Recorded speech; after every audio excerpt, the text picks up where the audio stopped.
Desde novembro de 2019, que o país tem feito progressos significativos na implementação do Programa de Proteção Social. O Programa Família beneficia 2.830 agregados familiares em situação de extrema pobreza em todo o país. A situação socioeconômica atual motivou o governo de São Tomé e Príncipe a ampliar o Programa Família para 5.000 beneficiários. A expansão do Programa Família, após a resposta emergencial, servirá como medida para mitigar a pobreza e aumentar o capital humano, evitando o absentismo e abandono escolar. A equipa da Direção da Proteção Social, Solidariedade e Família está a trabalhar no processo de recertificação e expansão do Programa Família. O processo de recertificação visou a revisão das informações e da elegibilidade dos beneficiários.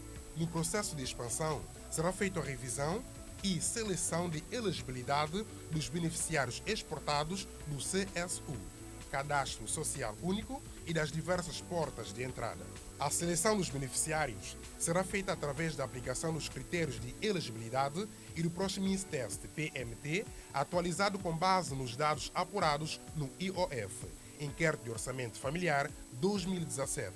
O Programa Família cobre 5.000 agregados familiares, dos quais 4.050 são chefiados por mulheres, e um total estimado de 18.000 crianças cobertas pelo programa. O novo Programa Família terminará em 2027. O projeto implementado pelo governo é gerido pela Proteção Social sob a tutela do Ministério dos Direitos da Mulher, financiado pelo Banco Mundial.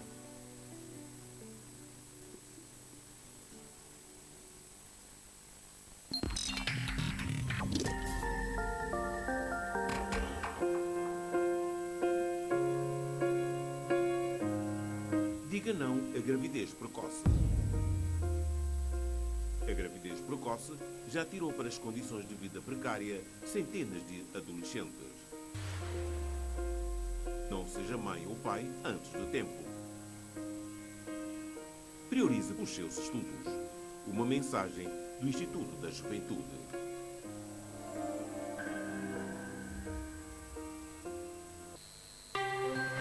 Greve dos professores e educadores entrou esta quarta-feira no seu 9º dia e continua a preocupar os pais e encarregados de educação. A delegação do Registro Civil da Ilha do Príncipe já dispõe de equipamentos para a produção do bilhete digital.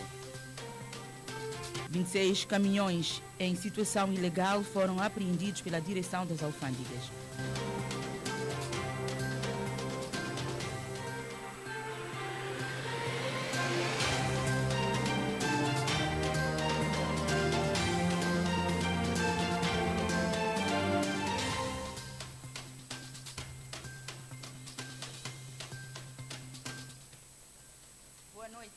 A greve dos professores e educadores entrou esta quarta-feira no 9º dia.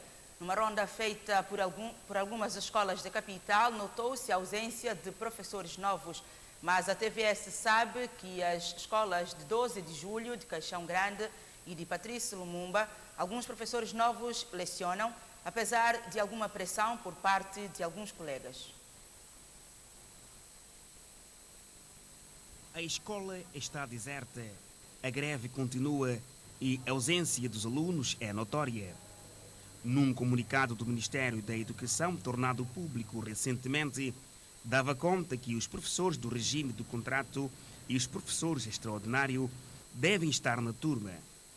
Tudo indica que os docentes nesta situação não acataram esta orientação do Ministério de Tutela. Numa conversa telefónica com o presidente do Sindicato dos Professores Novos, Sinprof, garantiu que está aberto para continuar a negociar com a ministra da Educação. O impasse continua e a greve dos docentes persiste.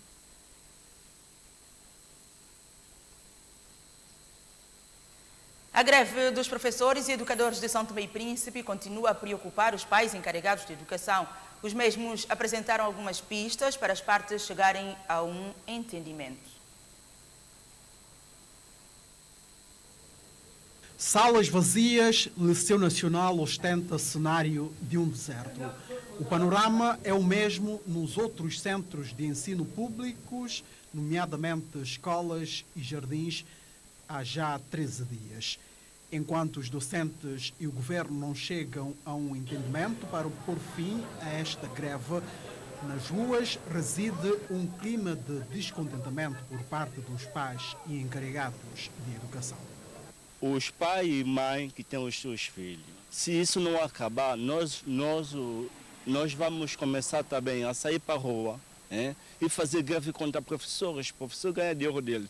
Nós tiramos dinheiro, matriculamos as crianças. As crianças hoje, professor, de um momento para outro, os professores dizem que porque ele quer aumento de salário, faz greve com a mão dele. Acho que isso tem alguma coisa por meio disso. Isso não pode ser de forma que está acontecendo, que todas as crianças estão em casa, o país está parado, não há aula, não há nada para a criança, e a criança só está mais a criar mais constrangimento para os pais. Eles têm razão de fazer a greve, mas também tem que ver do outro lado que as crianças também estão a ser prejudicadas muito, e nós também, os pais, estamos em casa, quer dizer, já há tanto tempo as crianças não têm solução, o governo também está procurando negociação, já assim que já aceitaram 18 pedidos dos professores, tendo em conta que já aceitaram 18 pedidos dos professores, as pessoas também têm que pôr na consciência, seguindo à frente. Agora, nesse momento, nós não sabemos como fazer com as crianças, ou vamos sair à rua com os pais e as mães das crianças, porque nós não podemos ficar em casa assim só. Os alunos querem ir para a escola, próxima semana já vai ter prova. Há os pais também que não podem ficar com as crianças. Essa escola já há criança que fica em 2 períodos na escola, facilita a mãe com o trabalho. Já está na hora para poder acabar com essa greve. Com 18 das 22 reivindicações feitas pela Intersindical dos Professores e Educadores, respondida positivamente pelo governo, o braço de ferro reside no aumento do salário de base para 10 mil dobras. Sobre este ponto, a opinião pública pede ponderação. Eu acho que essa opinião que eles tomaram de greve para aumentar 10 mil dobras no salário é muito elevado. Porque se o professor ganha um salário básico de 2 mil dobras e 500, é normal que eles pedem que aumenta pelo menos mais 2 mil para dar 5 mil. Porque quando até 10 mil é demais também, é de exagero.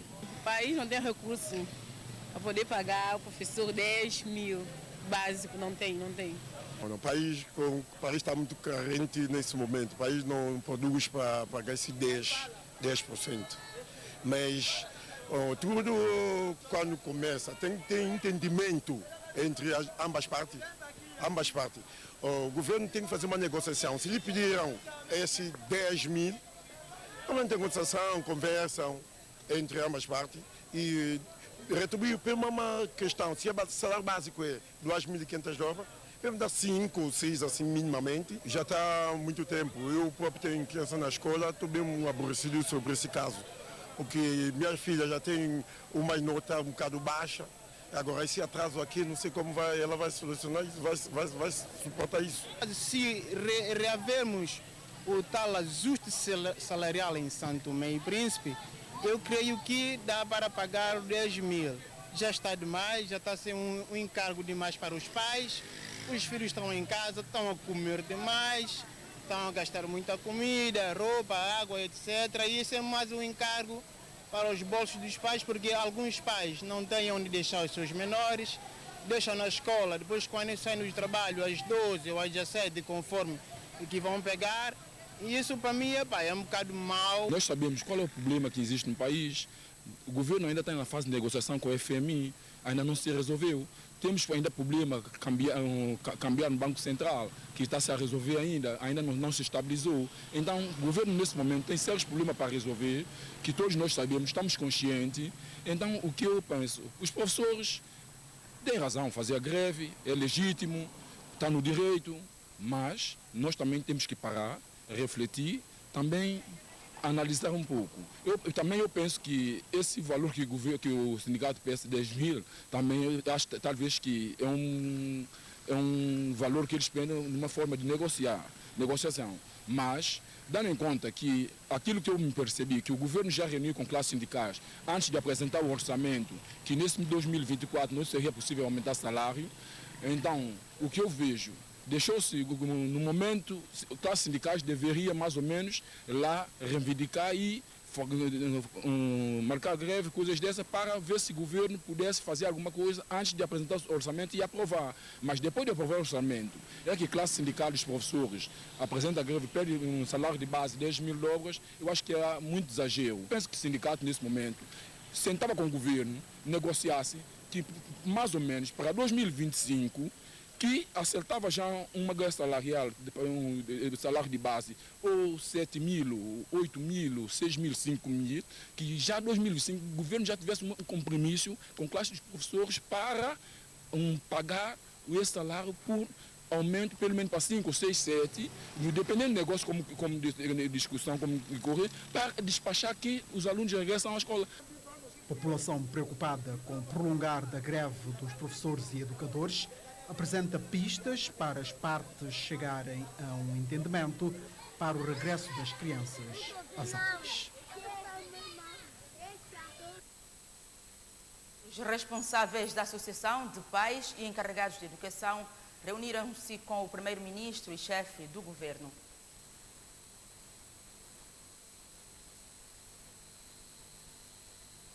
A Associação dos Pais e Encarregados de Educação dos alunos do Liceu Nacional estão preocupados com a greve dos professores que alastra há vários dias e tem prejudicado a aprendizagem dos seus filhos. Os representantes da associação foram recebidos esta segunda-feira, 11 de março, pelo primeiro-ministro-chefe do governo, Patrício Trovoada, com quem analisaram o assunto. Diálogo e fim da greve é o que pedem os representantes dos pais. Deve haver diálogo. E para a situação real do país, obviamente, se não haver diálogo, muita coisa ficará por fazer ou será feito de forma errada.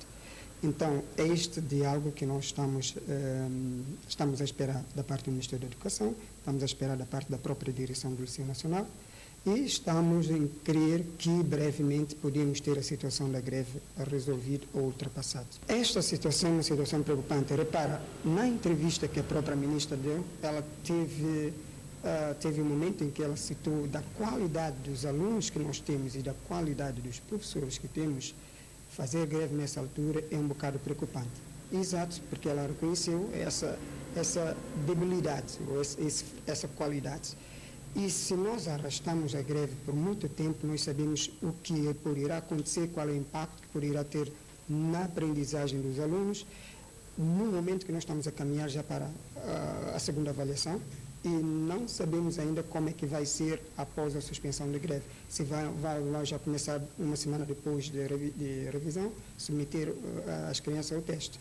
E se não houver nenhuma extensão de tempo, logo as crianças terão um aproveitamento débil, porque nós vamos perguntar com que conteúdo que vai ser usado para a realização do teste. Então, uma situação bastante preocupante e nós estamos em crer que isto não pode arrastar por muito tempo.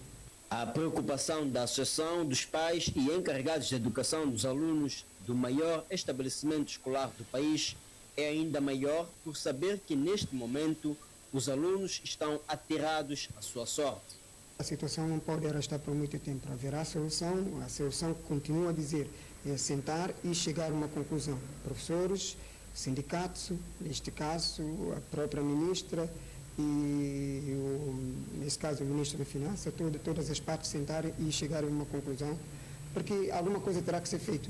O ensino não pode ser paralisado. A caminhada deles, toda a gente já sabe. Os pais não estão em casa, nem o pai nem a mãe, e simplesmente vão viajando de ponta a ponta de zonas por aí fora, e muitas vezes não estão em casa neste momento a estudar. E é como dizer, o conhecimento vai regredir.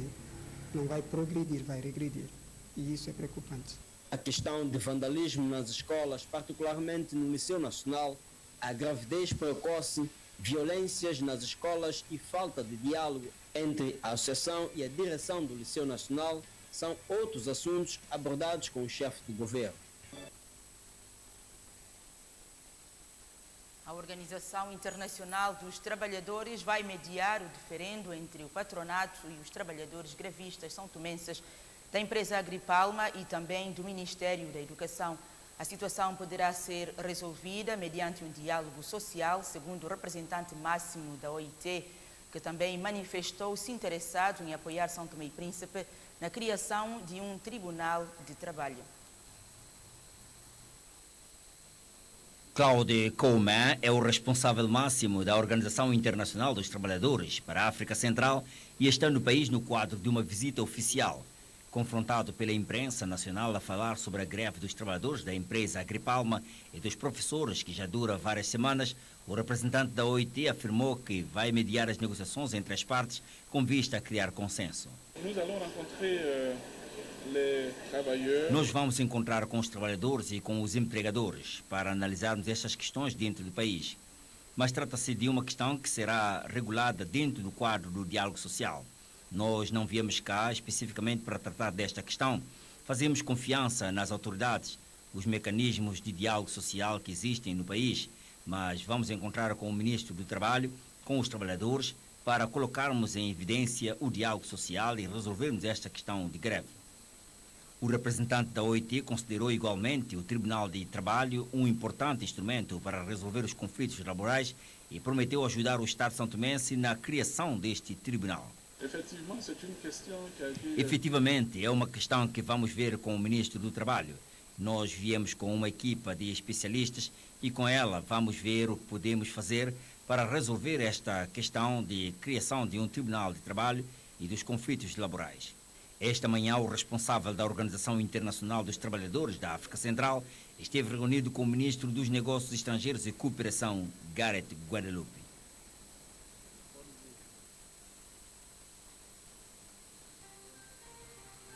Veja daqui a pouco, preparativos para a ordenação de Dom João Nazaré decorrem a bom ritmo.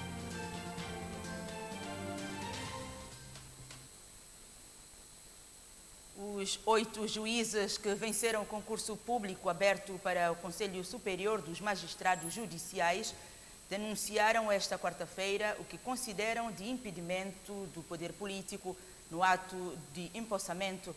Em conferência de imprensa, os 8 juízes manifestam indignação e tristeza pela falta de cooperação dos órgãos de soberania. Do concurso público aberto pelo Conselho Superior dos Magistrados Judiciais, saíram 8 juízes, sendo 6 para o Tribunal de Primeira Instância na capital e 2 para o Tribunal de Lemba. 6 meses depois, os mesmos ainda não foram empossados. Diz a lei que após o encerramento do concurso, sem que ele tivesse qualquer impugnação por parte dos candidatos vencidos, o Conselho teria 30 dias para depois empossar os candidatos que foram eleitos.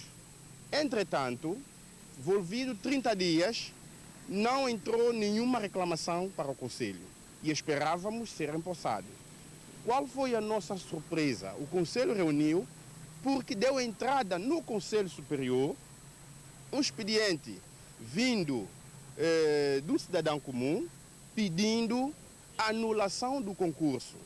E o Conselho deliberou em não aceitar este pedido porque o mesmo não preenchia os fundamentos necessários para a anulação do concurso. O porta-voz dos juízes vencedores do concurso sublinha que a situação se agrava quando o governo considera que o Conselho Superior de Magistrados Judiciais desobedeceu os critérios legais para a realização do concurso. Ultimamente, nós ouvimos uma entrevista da senhora ministra da Justiça dizendo precisamente que o concurso nesse momento está como está porque o júri do concurso não obedeceu os critérios legais e inclusive até colocou em causa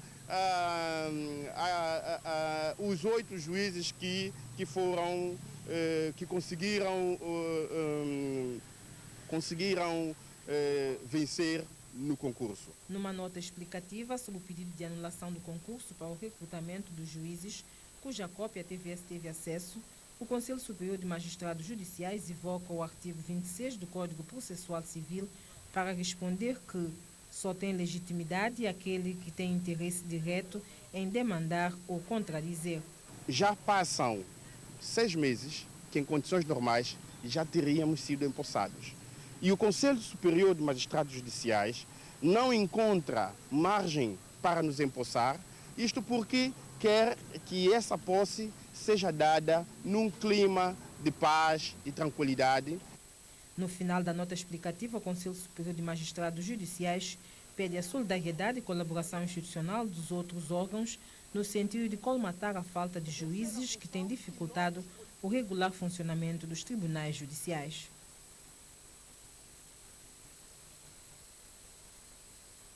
A delegação do Registro Civil da Ilha do Príncipe já dispõe de novos equipamentos para a produção de bilhete de identidade digital. A ministra da Justiça, Administração Pública e Direitos Humanos, Ilza Amado Vaz, foi quem procedeu à entrega destes equipamentos ao governo regional. A digitalização do bilhete de identidade na Ilha do Príncipe já é uma realidade. Após algumas reivindicações da população no que refere à emissão do bilhete de identidade na região, finalmente o Registro Civil se encontra munido de condições para o devido efeito. O governo regional convivia com muita dificuldade com este processo e a forma como os cidadãos reivindicavam a morosidade para acederem a um documento de identificação, diga-se de passagem, numa sociedade cada vez mais moderna, um cidadão sem o seu documento é um cidadão inexistente praticamente do ponto de vista daquilo que é algumas intervenções que precisa no seu cotidiano. Entretanto, nós assistíamos meses de espera para que o cidadão obtivesse o seu documento de identificação. A ministra da Justiça e Ordens Públicas, Ilza Amado Vaz, fala-nos do projeto em carteira no que diz respeito ao bilhete de identidade. Estamos a trabalhar para que o bilhete de identidade seja um bilhete de identidade mais moderno, não é? E que possa integrar as informações dos outros setores. Estamos a dizer um bilhete de identidade que responde às necessidades ao nível da identificação, a segurança social, os impostos e ao nível do cartão eleitoral. É um projeto e nós consideramos que basta haver vontade, financiamento, que conseguiremos dar esse passo substancial. Satisfação por mais um degrau conquistado pela região foi presenciado.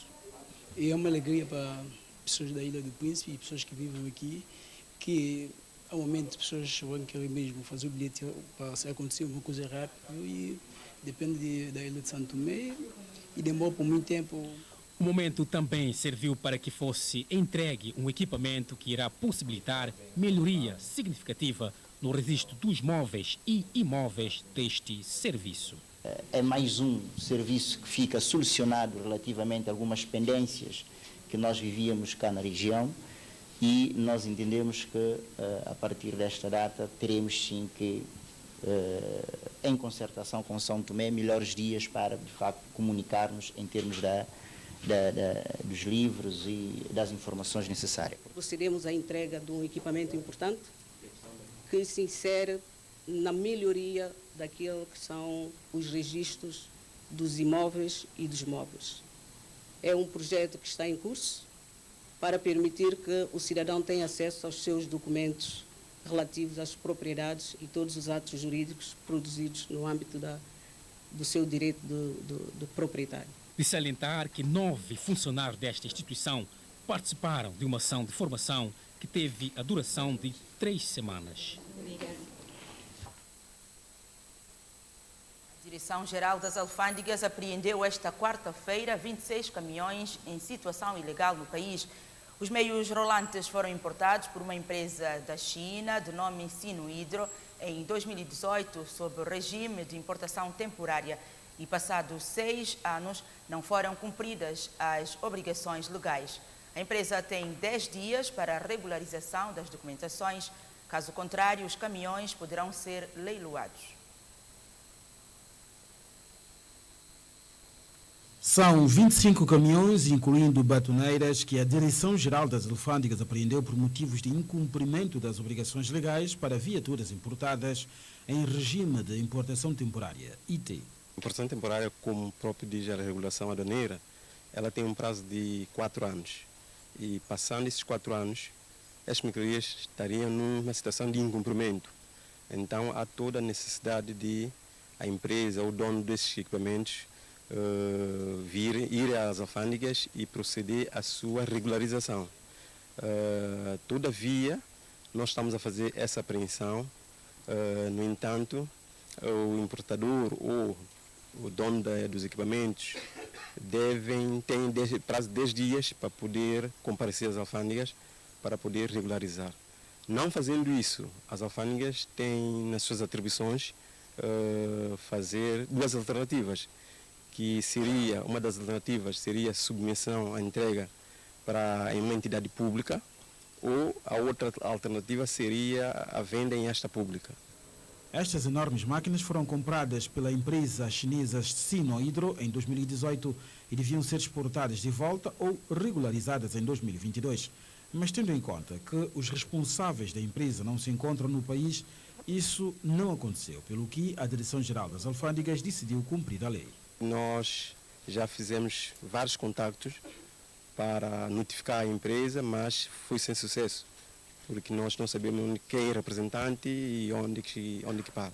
Por isso é que nós viemos cá fazer essa apreensão, tendo em conta que nós estamos perante uma irregularidade e um incumprimento face às normas e procedimentos aduaneiros. São no total 25.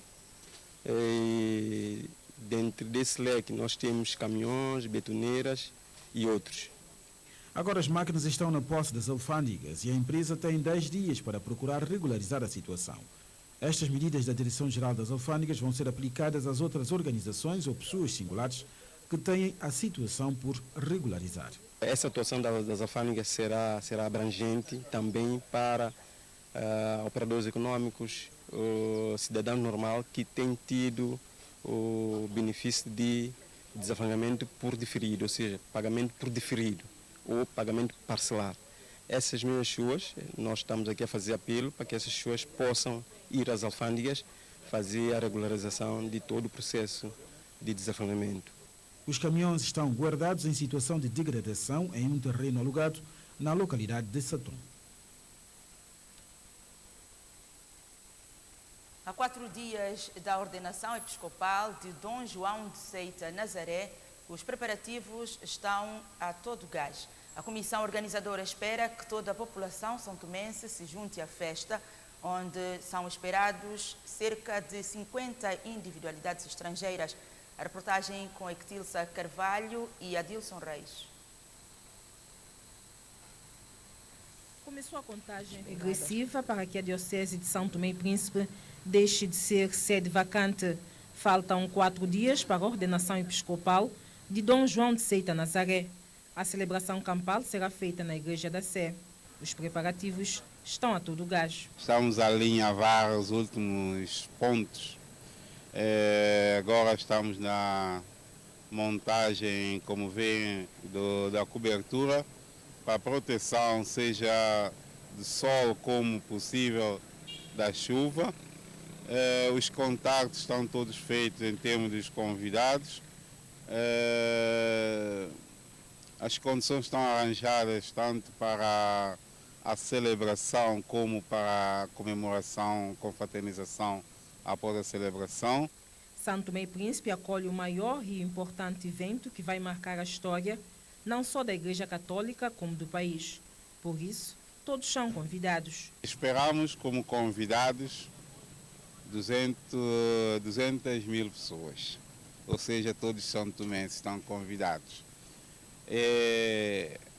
Dos que nós especialmente chamamos para um encontro, para uns momentos especiais, estamos com cerca de 200 pessoas, mas que estarão, como digo, envolvidos, toda a população de São Tomé, mesmo católica e não católica, inclusive temos convidados alguns pastores, representantes de algumas igrejas tradicionais conceituadas. Portanto, estamos a chamar a todos a viver este momento como um momento histórico de mudança marcante na nossa história, na nossa cultura, seja cristã, seja civil. Mais de 20 entidades estrangeiras já confirmaram a presença. Temos confirmados mais de 20 personalidades de Angola, inclusive casais, padres, madres e bispos. Só os bispos são cerca de 20. Temos 16 mais 3, portanto 19, que são os celebrantes, os principais celebrantes. De Portugal temos também, de Cabo Verde temos a confirmação de um que não poderá estar, mas está ligado a nós pela sua diocese na oração, tem um compromisso já para um outro país. E o outro ainda não confirmou. Temos convite também para a Guiné Equatorial, para a Conferência Episcopal da Guiné Equatorial, Conferência Episcopal de Gabão, Cabo Verde já disse, Portugal também a Conferência Episcopal. Então estamos à espera dessas entidades. A cerimônia será presidida pelo núncio apostólico, o cardeal Dom Giovanni Gaspari. Continua a ser ele a representar diplomaticamente a Santa Sé no nosso país. Portanto, estará ele, o presidente da Conferência Episcopal de Angola e Santo Tomé e Príncipe, a SEASTE, Dom Imbamba, e Dom Manuel Antônio, o bispo emérito de Santo Tomé e Príncipe, que estarão como os ordenantes, que vão impor a mão especialmente, ordenando ao Dom João de Seita Nazaré. Os outros 16 bispos estarão a acompanhar. Há um ano que a diocese era gerida pelo administrador apostólico, o bispo Dom Antônio Bengue. Este evento, segundo a comissão, terá uma grande cobertura mediática tanto da imprensa nacional como estrangeira. A Rádio Eclésia Angola, que não estarão aqui presentes, mas estarão em sintonia conosco a partir da Rádio Jubilar. E também a Rádio Moçambique. Como é que tem sido organizar a comunicação desse evento? É complicado, mas também, com a graça de Deus, estamos conseguindo dar passos. Nós já estamos meio caminho andado, já estamos na reta final. Temos comunicado, tanto na rádio como na televisão. Nós agradecemos a colaboração da própria TVS, que tem nos ajudando também, então, desde o início. Então, está sendo mesmo boa a recepção, mesmo os irmãos estão a acolher muito bem as informações. Para a celebração eucarística, os fiéis devem fazer-se acompanhar de algumas coisas. Que cada um traga, como nós, esses dias está a chover, cada um traga mesmo um guarda-chuva. Um guarda-chuva, não esquecendo do seu banco e a água, sobretudo a água e o guarda-chuva. Guarda-chuva não só por causa da chuva, mesmo o solo, eu também tenho feito solo muito intenso, que tem causado mesmo dores de cabeça. Então, para evitar coisas dessas, é bom que as pessoas tragam mesmo o seu guarda-chuva e um bidão com água e também um banco para poder ajudar a sentar, porque muitas vezes chegamos aqui, não tem mais lugar, ficamos muito tempo de pé e digo já que é uma celebração demorada. Que esse acolhimento seja um acolhimento vivencial no nosso dia a dia e que estejamos todos unidos a uma só voz, a um só coração, num só Senhor Jesus Cristo, que está representado na nossa diocese, na pessoa de Dom João de Seita Nazaré, e que a nossa diocese, o nosso país, a nossa igreja possa crescer na santidade, como nos pede a própria Sagrada Escritura. Faça sol ou faça chuva, todos são convidados a participar nesta festa.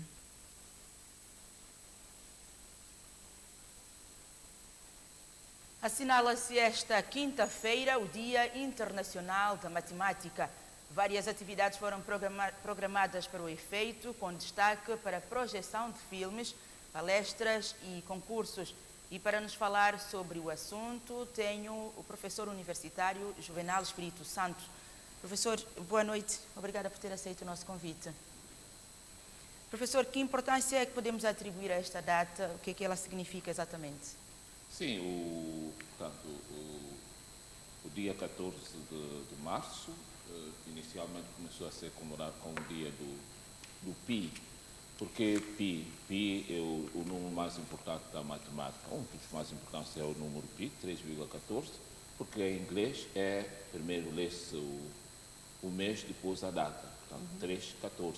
Portanto, começou a ser comemorado como dia do Pi. E depois a Unesco, na sua 40ª conferência, que foi em 2019, instituiu, portanto, que se passasse a comemorar a partir de 2020 como dia do Dia Internacional da Matemática. Portanto, com os vários lemas, para cada ano há um lema diferente. Começou a ser como em 2020, matemática está em toda parte, depois passou em 2021, matemática para um mundo melhor, em 2022, matemática une, e em 2023, matemática para todos, e em 2024, que é este ano, agora, que é brincando com a matemática. Portanto, são lemas que marcam a celebração da data. Da data, sim. Só que esta data, este ano, por acaso, cai ou chega numa má altura, que é a altura em que os professores estão em greve. Entretanto, já haviam sido programadas algumas atividades para o dia. Sim. Ainda assim, haverá atividades que se realizarão? Quer dizer, em princípio, nós temos que trabalharmos com as escolas, temos previsto muitas atividades com as escolas, sobretudo as escolas secundárias, e infelizmente com a situação atual que todos conhecemos, grande parte dessas atividades não serão realizadas. Vamos esperar que, eventualmente, logo que a situação estiver resolvida, talvez possamos encontrar uma forma de comemorar. Entretanto, amanhã, propriamente dito, não haverá nada? Não haverá, pelo menos um ato central como tal, não haverá. A única entidade que estará envolvida e que já tem a sua organização e que irá trabalhar é a Escola Portuguesa, que sempre comemora o dia 14 de março, portanto já está instituído, mas as outras instituições públicas isso não será possível. Este ano também nem será comemorado na universidade, porque o que se queria era que se trabalhasse com todas as escolas secundárias, mas infelizmente a situação que nós vivemos não permitiu que se comemorasse o dia. Mas, de qualquer maneira, o importante é nós lembrarmos que a data 14 de março deve ser comemorada como, para todos nós lembrarmos, que é a importância que a matemática tem para o nosso dia a dia, né? Portanto, não há nem ato, nem ação, nem atividade humana em que a matemática... A matemática está em todas as esferas? Só o facto de nós estarmos aqui, por exemplo, a falar e tal, se deve essencialmente à matemática. Portanto, e é isto que nós queremos comemorar, e por isso é que a Unesco decidiu dedicar este dia 14 de março como o Dia Internacional da Matemática. São Tomé e Príncipe já esteve presente alguma vez, quando desta comemoração, em algum outro país para troca de experiências ou de algum concurso, a participar em algum concurso, por acaso? Não, a data não se prevê concurso, mas é a comemoração da propriedade em si, no país. Todos os países têm as suas comissões organizadoras. Não existe uma troca? Nunca houve? Troca não, quer dizer, há os concursos internacionais, como as Olimpíadas e outras que nós também participamos. A Olimpíada costuma realizar-se de quando em quando? Todos os anos, não é? Portanto, tem havido, portanto, este ano está previsto, por exemplo, a realização das Olimpíadas de Matemáticas santomenses, que também está um pouco condicionado devido à situação da greve, porque nosso objetivo é participar nas Olimpíadas de Matemática da CPLP, que vai ser em Portugal em julho deste ano. E nós estamos a trabalhar. Mas ainda assim estão a trabalhar para que São Tomé e Príncipe possa estar... Exatamente. A greve tem condicionado, a greve das pessoas tem condicionado, mas de qualquer maneira nós temos que avançar. Pois bem, professor, obrigada pela sua participação. Nós esperamos contar consigo numa próxima. Muito obrigado. Boa noite. Boa noite. Altura para um breve intervalo. Voltamos. Até já.